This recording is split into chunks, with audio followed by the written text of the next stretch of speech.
Alors bonjour à tous, bienvenue sur cette vidéo. Alors aujourd'hui je vais revenir sur 3 points qui reviennent relativement régulièrement dans les commentaires, à savoir les étiquettes, l'effet Barnum sur les caractéristiques du surdoué et la question est-ce que le pervers narcissique peut-il être surdoué? Alors je suis tout à fait d'accord pour dire que les étiquettes, c'est réducteur, c'est enfermant. Moi personnellement je déteste les étiquettes, sauf que lorsque l'on parle de la perversion narcissique, ça me paraît très important de bien étiqueter, de bien nommer la chose et de bien comprendre ce que ça engendre, parce que les personnes qui sont victimes des pervers narcissiques, eh bien c'est extrêmement destructeur et c'est important de bien comprendre dans quoi l'on est pour le plus vite possible s'échapper. En revanche, c'est tout à fait délétère de mettre comme ça des étiquettes à tort et à travers sur les gens en les taxant de pervers narcissiques, tout simplement parce qu'à un moment, ils n'ont pas eu un comportement vraiment OK, ou parfois également ce qui se passe, c'est que dans des cas de mécommunication, les choses s'enveniment, se cristallisent, et certaines personnes vont avoir des comportements un petit peu extrêmes, mais c'est pas pour ça que la personne est une personne perverse narcissique. La perversion narcissique, c'est un process tout à fait particulier. Déjà, c'est un process autonome et donc il faut vraiment faire attention de quoi l'on parle et pas tout mélanger parce que ça, c'est extrêmement préjudiciable. Parfois, dans les commentaires, j'ai des personnes qui me disent que la perversion narcissique n'existe pas. Donc là, je vois deux types de motivation derrière ça, soit des personnes qui ignorent, qui ne comprennent pas ce qu'est la perversion narcissique, et ça je peux l'entendre parce que c'est pas du tout facile à comprendre, Déjà quand on l'a vécu, on le comprend pas facilement, mais quand on l'a pas vécu, c'est pas du tout évident. Et puis autre motivation, des gens eux-mêmes pervers narcissiques qui ont tout intérêt à semer le doute, à semer le trouble dans la tête des gens. Alors, concernant l'effet Barnum avec les caractéristiques du surdoué, ça me semble très difficile, pour ne pas dire impossible, de parler de l'humain sans qu'il y ait un effet Barnum. Prenons par exemple la perversion narcissique, qui n'a pas un jour utilisé entre guillemets quelqu'un, ou ne s'est pas inspiré de quelqu'un, ou n'a pas essayé de titiller, de piquer quelqu'un parce que cette personne-là nous a énervé. Vous prenez la dépression, qui ne s'est pas dit un jour, bah oui, moi non plus, j'ai pas bien envie de me lever ou d'aller au bureau.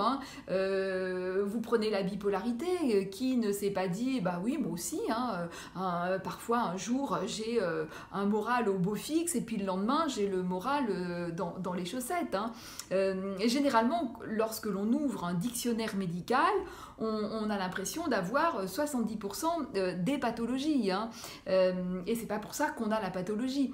Mais c'est pas pour ça, c'est pas parce qu'il y a cet effet Barnum qu'il ne faut pas parler des caractéristiques, parce que sinon, sinon on ne sait plus de quoi on parle.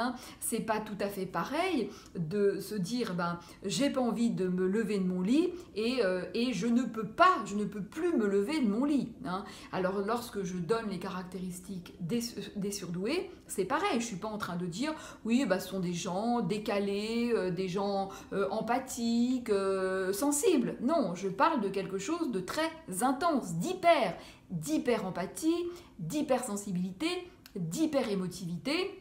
On est dans quelque chose de très fort. Et d'ailleurs, pour moi, la principale caractéristique du surdoué, c'est l'intensité.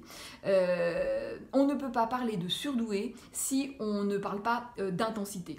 Je ne suis pas en train de dire que tous les gens qui ont une certaine intensité sont surdoués. Voilà, donc encore une fois, il faut être vraiment précis. Mais c'est pas parce que y a un effet Barnum sur certaines caractéristiques, ou qu'on peut l'entendre comme ça, qu'il ne faut pas parler de ces caractéristiques. On ne peut pas, sous prétexte de cet effet Barnum, réduire, entre guillemets, le surdoué simplement à un QI. Le surdoué, c'est un QI certes, mais avec toutes ces autres caractéristiques autour, et c'est ça qui lui donne son fonctionnement et sa façon d'être au monde particulière. Certains fonctionnent de façon plus intellectuelle, mais avec une vraie sensibilité dessous. D'autres fonctionnent de façon plus artistique, plus émotionnelle, mais avec une vraie intelligence dessous. Donc c'est vraiment toujours cette alliance. Donc voilà, et c'est ce qui fait aussi que certains vont avoir des parcours de vie chaotiques parce que cette forte intensité dans tout, selon son éducation, selon son milieu, selon son parcours de vie, ça peut donner des choses un petit peu chaotiques et un petit peu compliquées. Je ferai d'autres vidéos sur ce sujet. Alors donc à la question, est-ce qu'un pervers narcissique peut être surdoué? La réponse est non, parce que le pervers narcissique n'a pas d'empathie, n'a pas de sensibilité. Alors le surdoué a hyper-empathie, hypersensibilité. Le pervers narcissique n'a pas de sensibilité, pas d'empathie. Des émotions, mais enfin pas des émotions, il a des émotions, mais des émotions qui sont des émotions négatives, il n'a pas accès à des chouettes émotions, donc non, il ne peut pas être surdoué. En revanche, peut-il avoir un fort QI? La réponse est oui, il y a des pervers narcissiques qui sont très intelligents. En revanche, je suis contre le fait de dire que tous les pervers narcissiques sont très intelligents. Il y en a qui sont très intelligents et il y en a d'autres qui ne le sont pas tellement, c'est comme pour tout le monde. Mais sauf que comme ils ont une façon de fonctionner tout à fait particulière, qu'ils ont une façon structurelle de fonctionner particulière, on peut voir dans leur façon d'être une intelligence très subtile, alors qu'en fait, souvent, il n'y a même pas en fait, de réflexion. C'est parce qu'ils sont vraiment en mode survie et qu'ils ont adopté un comportement très souterrain, mais il n'y a pas d'intelligence derrière. C'est ce que ça peut sembler, mais en fait non. Donc là aussi, il faut regarder les choses finement. En fait, il faut vraiment regarder les choses en nuances.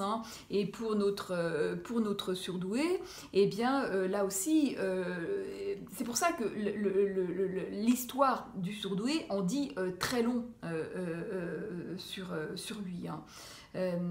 Donc voilà, bon écoutez, je vais m'arrêter là pour cette vidéo, elle ne sera pas très longue, n'hésitez pas à liker, à vous abonner, à m'interpeller, et je vous dis donc à très vite dans une prochaine vidéo.